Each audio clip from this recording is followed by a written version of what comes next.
ouvintes, bem-vindo ao Biblioquê, o seu podcast sobre biblioteconomia e ciência da informação.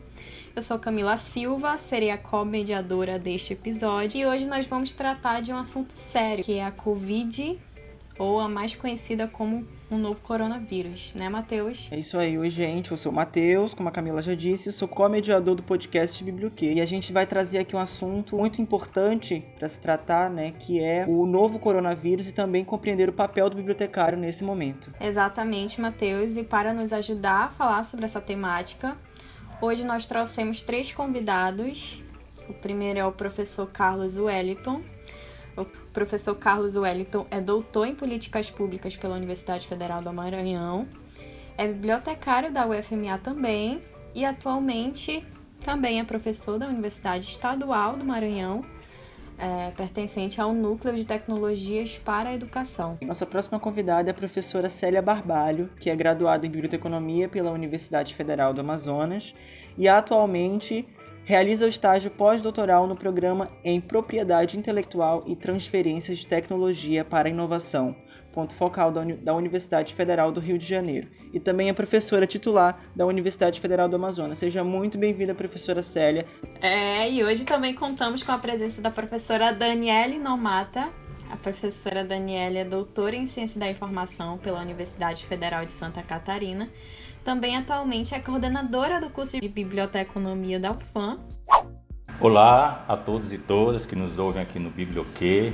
Para mim é um imenso prazer estar aqui com a professora Daniela e a professora Célia, principalmente de um projeto que é oriundo da ação dos estudantes. Eu que vim do movimento estudantil, fui do DA, fui do DCE, para mim é muito salutar. Sou bibliotecário formado pela UFMA, doutor em Políticas Públicas também pela mesma instituição, atuo como bibliotecário pela UFMA e eu fazia parte da Comissão de Bibliotecas Prisionais da FEBAB, mas a nossa gestão já encerrou, mas eu já estou novamente com a FEBAB, agora no grupo de trabalho de gênero e diversidade em bibliotecas. Oi gente, boa noite, é um prazer imenso estar aqui. Esse que é um projeto muito ousado e muito bem conduzido pelos nossos alunos. Eu vou começar fazendo uma correção, né? Ele falou que é pós-doutoranda, na verdade todos os requisitos foram cumpridos. Eu só ainda não estou me colocando como pós-doutora porque a documentação ainda não foi entregue. Nesse momento de pandemia, né? As instituições estão meio em stand-by, aguardando que as coisas se consolidem. Então, eu sou Célia, professora da UFAM, né? Também não vale a pena dizer quanto tempo, né, gente? Professora da UFAM e coordeno o grupo de pesquisa Gestão da Informação e do Conhecimento na Amazônia. Olá, pessoal, eu sou a professora Daniele Nomata, como me apresentaram, Matheus e Camila. Eu estou como coordenadora atualmente do curso de Biblioteconomia da UFAM. Também estou junto ao projeto Biblioquê, né? Por isso é sempre um orgulho danado estar acompanhando, acompanho todos os episódios, né? É um orgulho danado estar acompanhando a evolução do projeto Biblioquê. Muito obrigado, sejam todos muito bem-vindos, tá bom? A presença de vocês nesse programa vai ser de um enorme valor, ok? E você que está nos escutando nesse momento, já lavou as suas mãos? Se você não lavou ainda, vai lavar e volta para ouvir a gente, tá bom?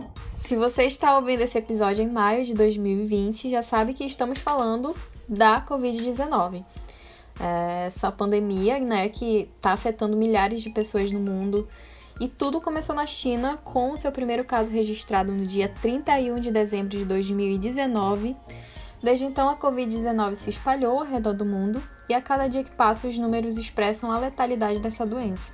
É isso aí, esse é o momento que não podíamos deixar de abordar sobre esse assunto diante desse vírus contagioso que causa doenças respiratórias e é importante estar alerta aos principais sintomas como tosse, febre, coriza, dor de garganta, perda do paladar, olfato e também a falta de ar.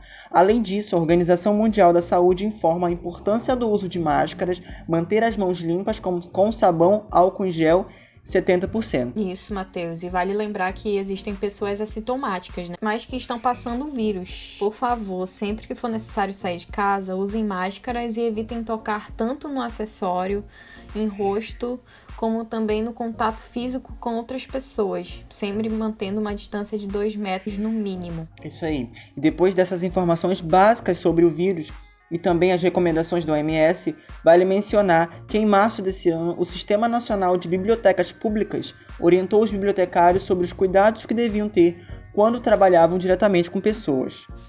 E como a gente já sabe, as atividades foram suspensas ainda em março e apenas os serviços essenciais continuam funcionando, como farmácias, supermercados e hospitais que continuam mantendo os seus horários. Agora, a pergunta tão discutida neste período: qual é o papel do profissional da informação diante dessa época pandêmica? Pois é, o professor bibliotecário David Lanks pontua que hoje, mais do que nunca, o profissional da informação precisa dominar os meios digitais em prol de um auxílio informacional. Completando essa ideia, ouso também dizer que é necessário para alcançarmos cada vez mais pessoas com conteúdo de qualidade informativo e seguro, como o nosso podcast. Falando em fake news, não seria ótimo conseguirmos nos livrar dessa praga? Pois então, nós do Biblioquê temos alguns métodos que podem te ajudar a identificar notícias reais. É algo bem simples, mas que com a velocidade que consumimos notícias, repassamos essas notícias. Por exemplo, você checa a veracidade do site ou consome de qualquer outro lugar? Será que esse autor, a autora, tem propriedade para falar do determinado assunto?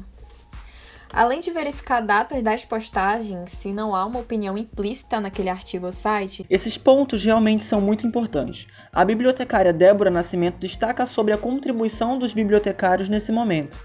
É o nosso papel ser o agente mediador de informações nesse período. A gente pode levar em consideração que se um bibliotecário geralmente já ocupa um cargo essencial nesse momento de notícias falsas, preconceitos e ignorâncias, o profissional da informação tem o dobro de responsabilidade. Então, é interessante que a gente entenda a perspectiva de vocês em relação a esse cenário que a gente está vivendo. É interessante saber como que vocês estão conseguindo lidar com esse momento, né? Quais foram as principais alterações na rotina de vocês? A mudança foi drástica, né? Principalmente que eu faço parte aqui de vários coletivos, eu faço parte do Fórum Permanente Livro, Leitura, Literatura e Bibliotecas do Maranhão, onde a gente trabalha a questão das políticas públicas, controle social, participação popular. Faço parte de partido político também, faço parte de grupos sobre gênero e pesquisa. Então a gente teve que redimensionar, inclusive, as nossas atividades que a gente fazia na Biblioteca de Pós-Graduação em Ciências Sociais, que é a biblioteca que eu atuo, e inclusive também a questão das aulas, só que eu atuo já na educação à distância, apesar de ter críticas em relação ao modelo e não ver ele como uma possibilidade real para solucionar o problema, como estão querendo colocar. Mas enfim, a gente resiste nesse sentido de entender que a gente foi posto numa situação que é uma pandemia, e com ela surgiram algumas outras questões. Eu tenho pesquisado muito a questão de fake news, pós-verdade, e a gente vê agora uma nova categoria de análise, inclusive para a biblioteconomia e ciência da informação, que é a questão da infodemia, né?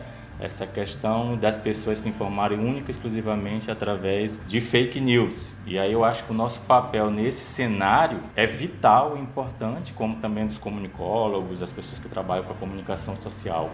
Eu acho que nós temos esse papel principal. Mas eu acredito que, assim como as outras colegas, nós tivemos uma mudança drástica e a gente percebe, inclusive, uma cobrança inumana de produção, que a gente está numa situação onde a gente está preocupado com a saúde das pessoas e a gente vê uma cobrança por produção, como se a gente estivesse de férias. Eu sempre reforço que férias é quando a gente está numa praia, a gente está tomando a nossa cerveja, a gente está curtindo, a gente está relaxando. Eu acredito que ninguém em sã consciência que tenha a cidadania, que trabalhe e exerça a cidadania, que se preocupe com o coletivo, vai estar numa situação de férias em casa, como se nada tivesse acontecendo. Eu, particularmente, tenho ficado muito angustiado esses últimos dias.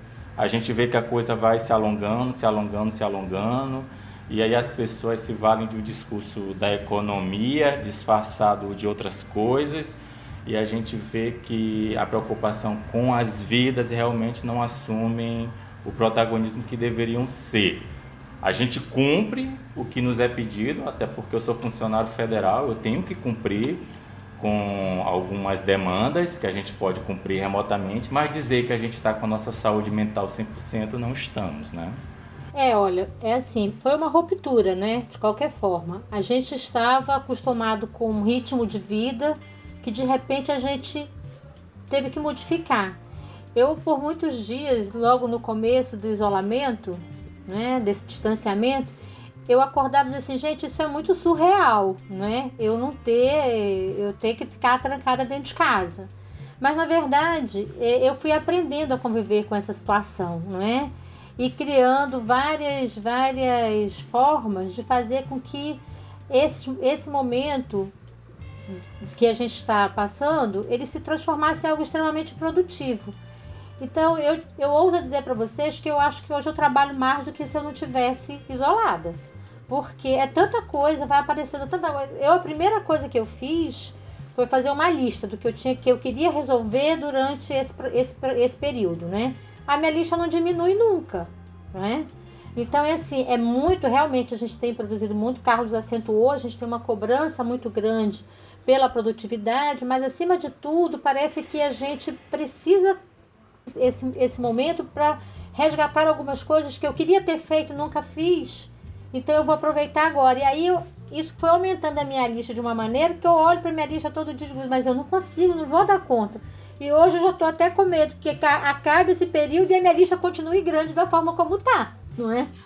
Esse distanciamento social, ele nos retirou o convívio, né, com as pessoas, e sem dúvida isso é o que mais está sendo sentido nesse momento, né? Então nós que temos esse privilégio de estar trabalhando em casa, né, o trabalho continua, a universidade continua, né? Por exemplo, nós estamos na Universidade Federal do Amazonas, que tem que teve as suas aulas suspensas, né? O calendário está suspenso por conta da pandemia, e isso afeta, é evidente, a nossa rotina de trabalho, né? O contato presencial ali, a sala de aula. Então realmente não está sendo fácil construir essa nova rotina, né? Então eu tenho o mesmo sentimento que os colegas, né? Que professor Carlos e professora Célia, parece que as demandas de trabalho só aumentaram, né? E isso acaba também pedindo muito, exigindo muito, porque você tem que lidar com a pandemia, né, com os dados. Nós estamos no estado do Amazonas, onde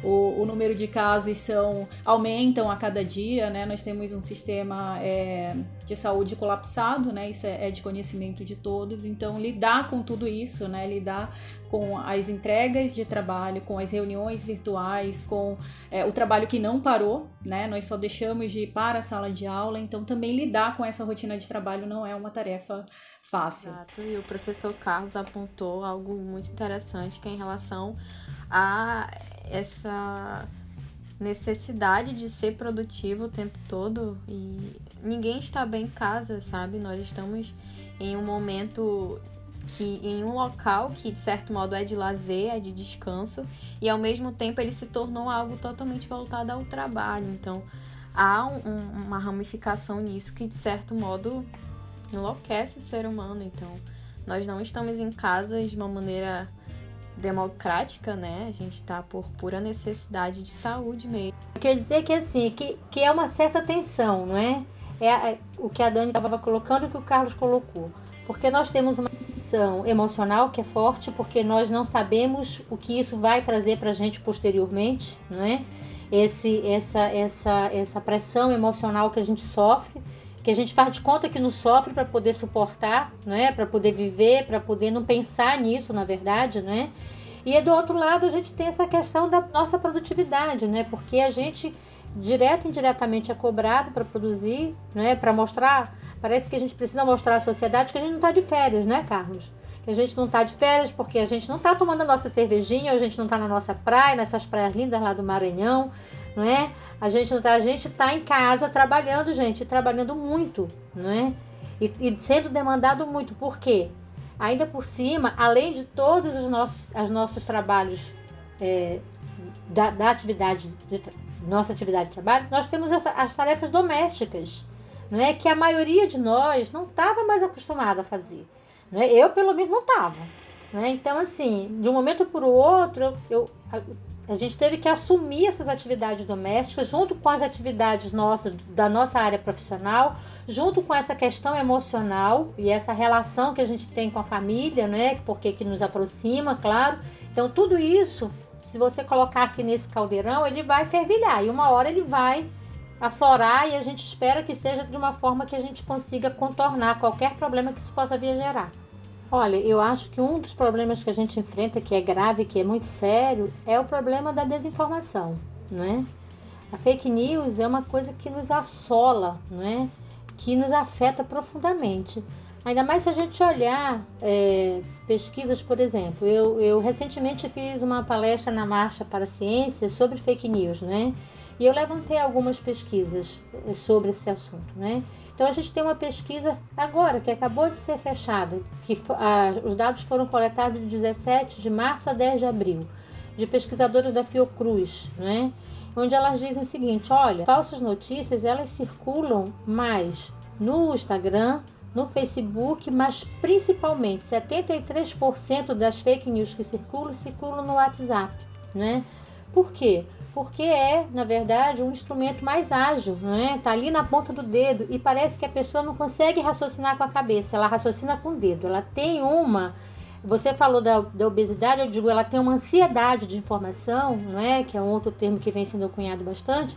Ela tem uma ansiedade de se mostrar informada, que ela não pensa, ela não reflete naquilo que ela está recebendo. Eu recebi uma fake news falando que as máscaras que estavam vindo de navio da China estavam contaminadas. A essa altura do campeonato, dava para sair alguma máscara de navio da China, gente? Quer dizer, é uma questão de você ler a notícia, né?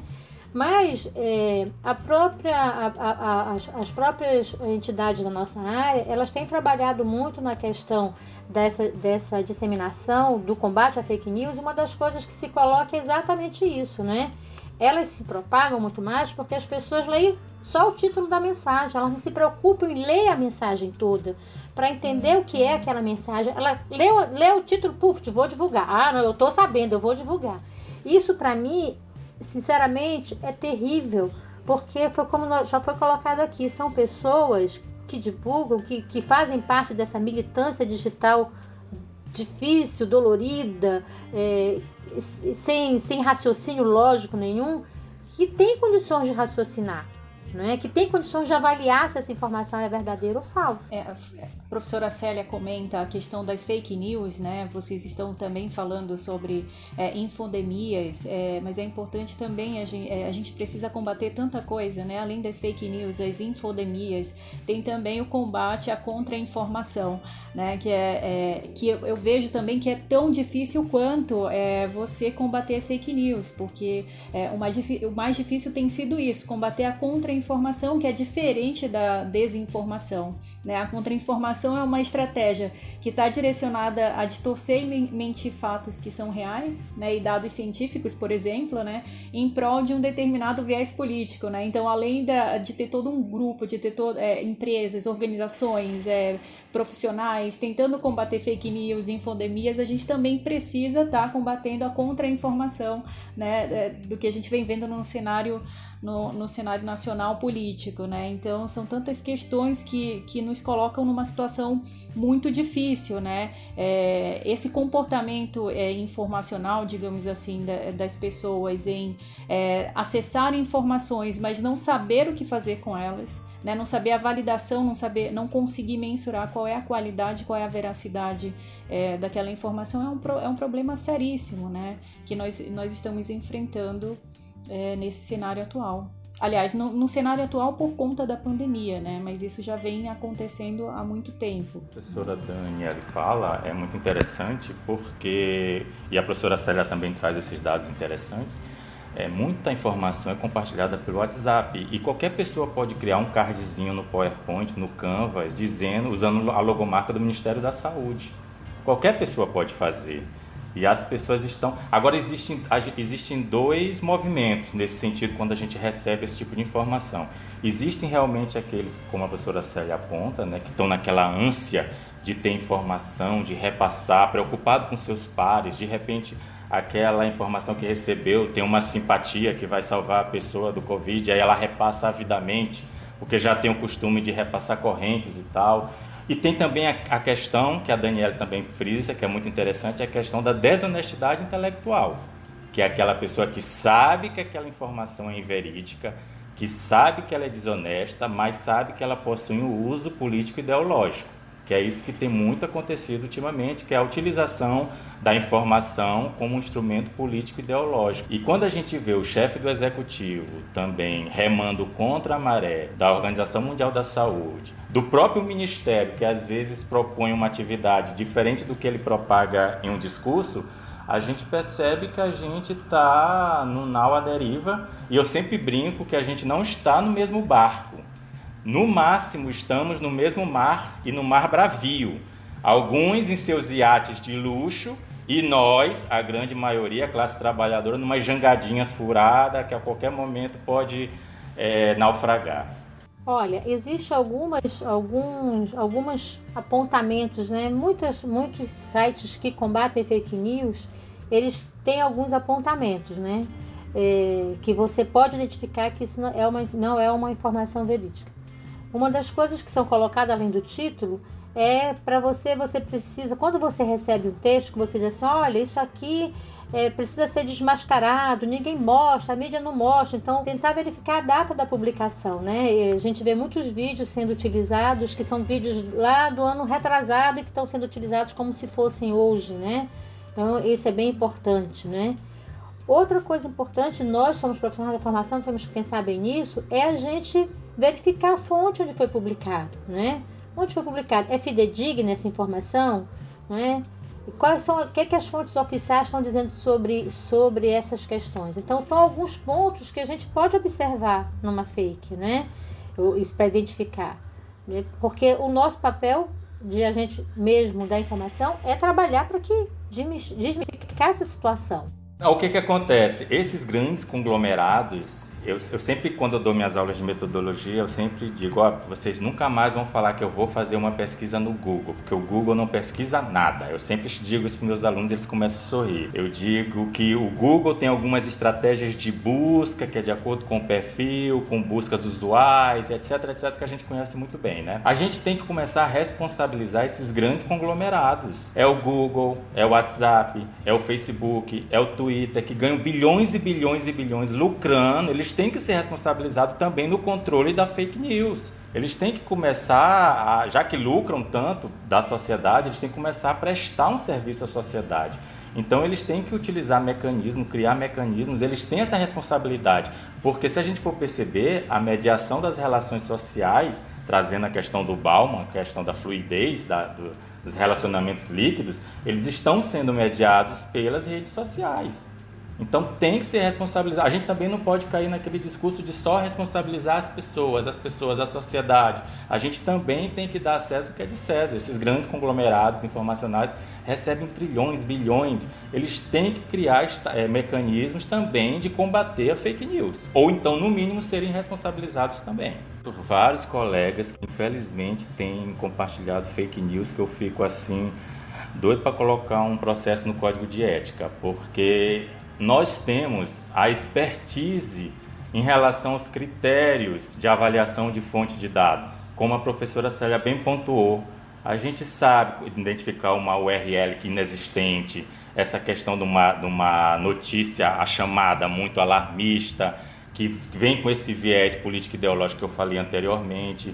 Então, eu acho que nós profissionais que trabalhamos com a questão da informação, a gente tem a expertise nos critérios de avaliação em fontes de informação. Então, o nosso compromisso, ele quadriplica no sentido da gente não repassar fake news e chamar a atenção de quem... Eu já fui excluído de vários grupos de WhatsApp porque eu sempre chamo a atenção, olha, isso é fake news. Essa fonte não existe, não é um site confiável. As pessoas, Carlos, é porque tu não sei o quê, tu é brigão. Então, até quando a gente quer exercer o nosso trabalho de acompanhar e combater as fake news, a gente é rechaçado nesse sentido. Mas eu acho que a gente tem um compromisso ético-político de não deixar passar. Eu, inclusive, já briguei em grupos de WhatsApp da família, lá do setor onde eu trabalho, inclusive grupo de bibliotecários disseminando fake news. Eu digo, olha, gente, a gente tentou, todo o conhecimento em relação aos critérios de avaliação de fontes de dados, né? Não temos por que fazer essa prática recorrente, a não ser que exista desonestidade intelectual, existe alguma coisa por trás disso, né? Que a gente também sabe que existem pessoas e pessoas. Infelizmente a gente tem esses grandes problemas e existem milhões de sites por aí que você pode criar sua fake news. E isso se espalha de uma forma horrível nas redes sociais, sabe? Cria sua fake news. Isso é tão alarmante e chega a ser preocupante. Fake news causa morte, já tivemos várias mortes no Brasil, inclusive por conta de fake news. Não sei se vocês lembram daquele caso que aconteceu de uma pessoa que disseram que era uma assassina de crianças e ela foi morta por isso, era uma outra pessoa, né? Agora que já conversamos sobre a quebra de rotina, sobre como lidar com as notícias falsas e a importância, né, do papel bibliotecário nesses afazeres, nós vamos falar sobre algumas iniciativas feitas por bibliotecários e cientistas da informação que estão oferecendo auxílio informativo nessa época pandêmica. A primeira delas é a Federação de Associações de Bibliotecários, a FEBAB. A FEBAB criou a Informação em Quarentena, que é um boletim colaborativo de curadoria de conteúdo. Também existe o Instituto Brasileiro de Informação em Ciência e Tecnologia, o IBICT, que veio com a proposta do Ciência Aberta é Vida, que é basicamente um diretório de informações científicas e de acesso livre sobre o Covid-19. Também temos o Covid-I9, que é uma biblioteca digital colaborativa realizada pela Associação de Bibliotecários do Distrito Federal. Vale ressaltar também sobre o canal de comunicação da Universidade Federal do Rio de Janeiro, a UFRJ. O site da Unirio é www.brcomunicaçãosocial@coronavírus, a gente pode divulgar ele futuramente. Lá, esse site, ele disponibiliza algumas informações e algum contato direto com um profissional da informação, né, que ele pode sanar algumas dúvidas acerca dessa temática. E além dos sites, a gente está nessa era das lives, né, onde nós estamos sendo bombardeados a todo momento, lives saindo de todo o bueiro possível, né? Nós temos iniciativas de alguns canais aí de biblioteconomia, nós temos o @bibliofora-da-caixa, temos o Webconf, temos o MPDoc também, nós temos o Santa Biblioteconomia e muitos outros, se vocês quiserem citar algum aqui, que também esteja realizando uma iniciativa. Isso, a gente vai falar agora, né, um pouco, a gente já falou dos projetos, a gente vai falar do projeto dos nossos convidados da semana, que fazem parte da gestão de informação do conhecimento na Amazônia, que é o GICA. Então, podem falar um pouco sobre ele. GICA é um grupo de pesquisa vinculado ao curso de biblioteconomia, porque está na liderança da professora Célia Simonetti. O GICA é um grupo de pesquisa em gestão da informação e do conhecimento na Amazônia. Então, a constituição desse grupo de pesquisa, as linhas de pesquisa, elas refletem um processo de gestão da informação e do conhecimento, né? A gente está falando de acesso, tratamento, compartilhamento e uso e avaliação dessas informações, né? Então, esse é o diferencial do grupo, é isso que o grupo faz e ele pensa na Amazônia enquanto contexto, né? Então, tudo isso que a gente veio falando, né? A busca, o acesso, o compartilhamento, o uso e avaliação de informações num contexto amazônico, né? Então, a entrega, aquilo que nós fazemos é estudar metodologias, ferramentas, né? Produzir conhecimento efetivamente que possam melhorar os processos e as necessidades da nossa região, né? Então é isso que o GICA faz, na sua essência. O GICA ele é o que ele se propõe a fazer. No momento atual é evidente, né? O GICA não ficaria de fora, né? Esse momento em que nós passamos da pandemia, nós do GICA estamos fazendo um trabalho diferencial, né, tentando atuar nessas frentes, né, como vai colocar muito bem a professora Célia, os projetos, as parcerias. Tá? Olha, o GICA é um grupo de pesquisa muito efervescente. As pessoas não conseguem ficar quietas, né? Então, assim, quando nós nos vimos nessa situação do isolamento social, o GICA começou a se movimentar. E a inquietação foi: o que a gente pode fazer, né, para contribuir, o que a gente pode fazer nessa situação toda? Então, a primeira preocupação do Gica foi reunir lá na página dele, várias dessas iniciativas que você postou aí estão lá na página do Gica. Então, a nossa preocupação foi, primeiro, em reunir o que a gente tem de fontes de informação. Então, a gente começou a observar que muitas das bases pagas disponibilizaram informações de alta qualidade, né? Informação científica de alta qualidade. Então, nós começamos ali, reunindo quem eram essas bases, explicando um pouco o que elas eram, e aí foram surgindo essas iniciativas. Então, nós fomos reunindo no portal do Gica essas iniciativas, e a cada semana a gente vai colocando uma iniciativa nova, vai tratando de expor o que as pessoas estão fazendo, onde é que eu vou encontrar informação que seja informação confiável, de fontes que sejam relevantes. Essa foi a primeira ideia do Gica, né? E aí disso surgiu uma parceria com a Secretaria de Ciência e Tecnologia do nosso estado, Ciência, Tecnologia e Inovação, né, que permitiu essa parceria, que a gente começasse a divulgar mais ampliadamente ainda as informações e essas iniciativas, né? E por outro lado, o Gica começou a se preocupar, nós somos gestão da informação e do conhecimento, então vamos olhar o que é isso. Então a gente começou a ficar nessa inquietação, e nisso nós já estamos com 4 projetos de pesquisa em andamento, né? Nós temos um projeto olhando Lattes para ver quem são os pesquisadores brasileiros e como é que está construída a sua rede de colaboração sobre a Covid. E isso, até a gente chegar a refinar uma metodologia, são coisas que se passam, né? A gente vai discutindo bastante. Nós temos hoje uma pesquisa que a professora Daniela vai poder falar melhor do que eu, porque é a pesquisa que ela está envolvida, porque ela é a vice-líder do grupo, né? Sobre o Twitter, né? Então eu vou deixar para a Dani falar um pouco mais sobre isso. Nós temos uma pesquisa em andamento sobre as patentes, né? Quais são essa medicação que a gente está usando, quais são as patentes que tem, e especialmente nós queremos estudar quais são as patentes que estão já em domínio público. Porque embora a Covid seja uma doença, a 19 seja uma doença contemporânea, os estudos sobre a Covid eles se arrastam há muito tempo. Então hoje nós identificamos 34 patentes vencidas já que estão em domínio público de tratamento para a doença Covid, né? Então nós estamos num estudo sobre patentes, e nós estamos também num estudo, começamos hoje a discutir um estudo sobre fluxos de informação dos grupos de pesquisa que trabalham sobre a Covid. Como é que está esse fluxo de informação? Então, essas coisas vão, como eu disse, o grupo é efervescente e a toda hora isso vai surgindo, né? Nós estamos organizando 2 webinars, né? Nós pretendemos discutir qual é o papel da ciência aberta nesse novo normal, e para isso nós vamos contar com a presença da doutora Bianca Amaro, do IBICT, vai discutir conosco sobre isso. E nós também vamos discutir o que é a humanidade digital e qual é o impacto disso na área da ciência da informação.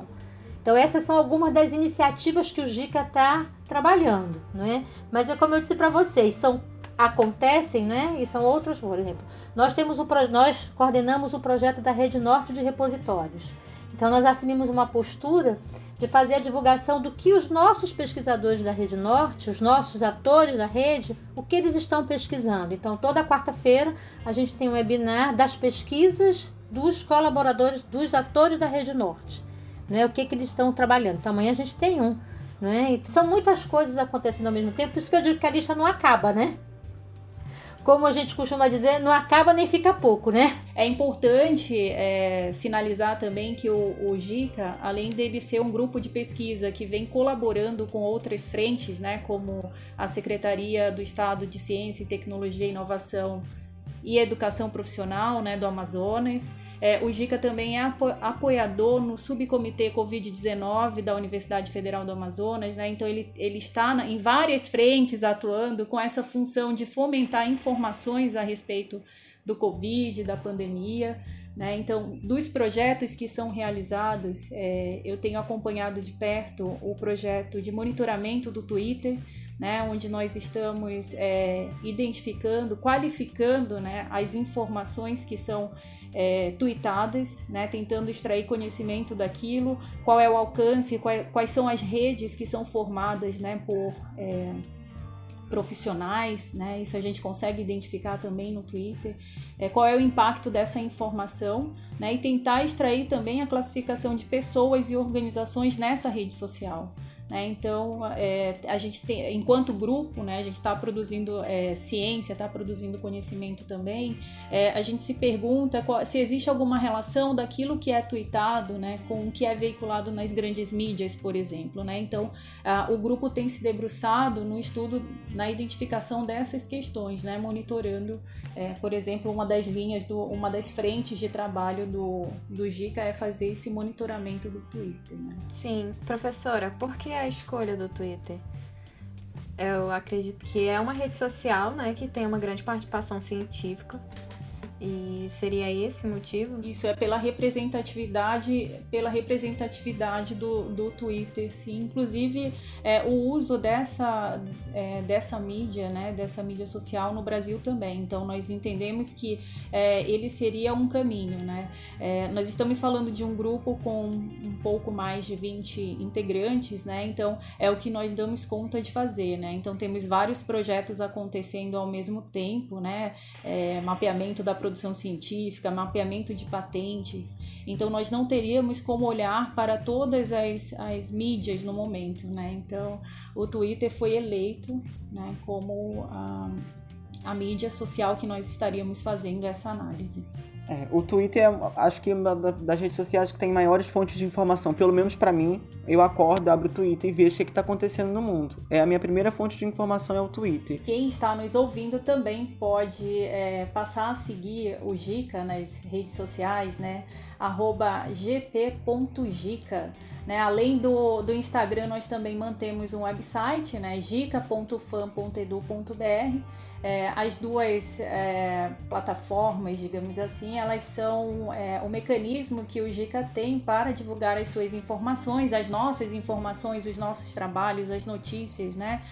Os vídeos, dentre tantas outras ações que nós realizamos no contexto científico, né? Então, todas essas parcerias também que nós estamos assumindo, aquilo que gera algum produto informativo, ele também é tratado, né, para ser veiculado nessas mídias, né? Então, a ideia, nós temos uma equipe de comunicação também, né? Nossa intenção, ela vai para além dessa aproximação por meio das redes sociais, né? Nós buscamos, enquanto grupo de pesquisa, sermos úteis, né? E também, de alguma forma, nós estamos aí militando, né, ao combate às fake news, à desinformação, à contra-informação e essas infodemias da forma como nós podemos, né? Então, eu acho que é importante a gente também estar deixando isso... divulgando isso aqui no podcast Biblioquê. Eu tô com uma inveja boa de todas as atividades desenvolvidas pelo GICA e dizer que nós aqui do Maranhão, né, nós somos vizinhos, apesar de sermos Nordeste, mas nós somos Amazônia Legal, então já fica de antemão uma possível parceria com a Universidade Federal do Maranhão pela Diretoria Integrada de Bibliotecas da UFMA. Não, mas nós não temos preconceito não, viu, Carlos? Querendo se associar ao GICA, vai ser um prazer recebê-lo. Você, ouvinte, está percebendo que durante esse episódio parcerias já estão sendo realizadas. É de nosso interesse. E gostei muito da fala da professora Célia, principalmente no sentido quando ela fala do retorno que a universidade dá para a sociedade, porque constantemente nós somos cobrados em relação a saídos além muros da universidade. E é uma cobrança fidedigna, né? O contribuinte, o cidadão e a cidadã quer ver o retorno daquele espaço de produção do conhecimento para a sua vida real, para a sua materialidade. Mas no momento em que a gente disponibiliza a informação acadêmica, a informação científica, a gente percebe o retorno dessa disseminação, desse acesso, no sentido da materialidade dos pesquisadores, dos profissionais, principalmente os profissionais da área da saúde nesse momento, que se instrumentalizam com o que está sendo produzido, o que está sendo discutido, e a gente percebe que a própria Covid-19, ela não é um consenso entre os pares na área da saúde. Muita coisa tem se falado, muita coisa tem se dito, e não se chega a nenhum consenso, né? Só em relação às medidas de prevenção. Existe uma mídia muito grande em cima da cloroquina. A gente entende que a sociedade ela tem um anseio por uma cura, né? Ela quer ver essa peste, essa pandemia erradicada, finalizada. E aí quando alguém aparece dizendo que existe uma possibilidade de cura, as pessoas se agarram a isso como uma panaceia vinda dos céus. E a gente tem que entender que é um momento de desespero. Mas é o momento também de entender que a gente está lidando com vidas, né? Então, nenhum medicamento, ninguém em sã consciência, ninguém que trabalha com método científico, que trabalha com a produção na universidade, que faz pesquisa, sabe que nada pode ser aplicado sem uma base de estudos, de aplicabilidade em cima daquilo que está se propondo a disponibilizar para a sociedade. Ninguém vai... A gente estaria até ferindo a ética nesse sentido. Olha, me preocupa muito mesmo essa questão do que o Carlos colocou bem, né? Eu acho que ela é bem preocupante, porque esse discurso de que 70% da população vai pegar a Covid, então vamos logo abrir, isso é muito irresponsável, não é? Por quê? Porque a gente sabe que se 70% da população vai pegar a Covid, nós não temos como tratar isso. Ninguém tem no mundo, não é? Então sobra para nós bibliotecários, para as nossas bibliotecas, muita responsabilidade para tratar com essa situação, não é? Porque nós estamos realmente tratando com vidas, né? E vida é uma coisa que uma vez perdida não se recupera mais. Emprego se recupera, economia se recupera, se recuperar lentamente, se recupera, mas vidas nunca mais nós teremos de volta. O professor Carlos coloca algo muito interessante, né? Nós estamos aqui falando sobre esse compromisso, né, dos bibliotecários, dos cientistas da informação, os profissionais da informação, quanto à sua atuação frente ao enfrentamento da pandemia, mas há de se pensar que tem o pós, né? O que vai vir depois, quais são os protocolos que as bibliotecas irão tomar, né, para manter o seu funcionamento, né, a circulação das pessoas nesses ambientes, né? Eu costumo dizer que cada área do conhecimento e profissão, ela tem o seu compromisso com o enfrentamento da pandemia, né? Os profissionais da saúde tratam os pacientes afetados pelo vírus, os cientistas estão correndo, né, de forma intensa seja para encontrar uma cura ou mesmo a corrida pela descoberta de algum antídoto ou coisa do tipo, né? Nós da biblioteconomia, da ciência da informação, temos a função de direcionar, levar informação correta, né, informação tratada para a sociedade, né, para os pesquisadores, fomentar isso nesses ambientes, mas tem também as bibliotecas, né, toda a sua importância diante do que vai vir, né? As universidades também precisam ser pensadas, né, porque quando a gente pensa é ali que estarão a aglomeração de pessoas, né? Então todo mundo vai ter que pensar, mas o que eu queria deixar como mensagem é exatamente esse compromisso que cada profissão tem, né? Que cada área do conhecimento tem com o enfrentamento e com o pensar do que vai vir, né? A professora Célia, lá no início da fala dela, ela comentava sobre o novo normal, né? Então, a gente já tem algumas iniciativas esses dias, né? Mesmo aconteceu a Universidade Nacional Autônoma do México, né, produzindo um fórum virtual para tratar exatamente das bibliotecas frente à Covid-19, né? Como é que as bibliotecas irão responder para essa nova realidade global, né? Então isso é bem interessante também, a gente está pontuando aqui.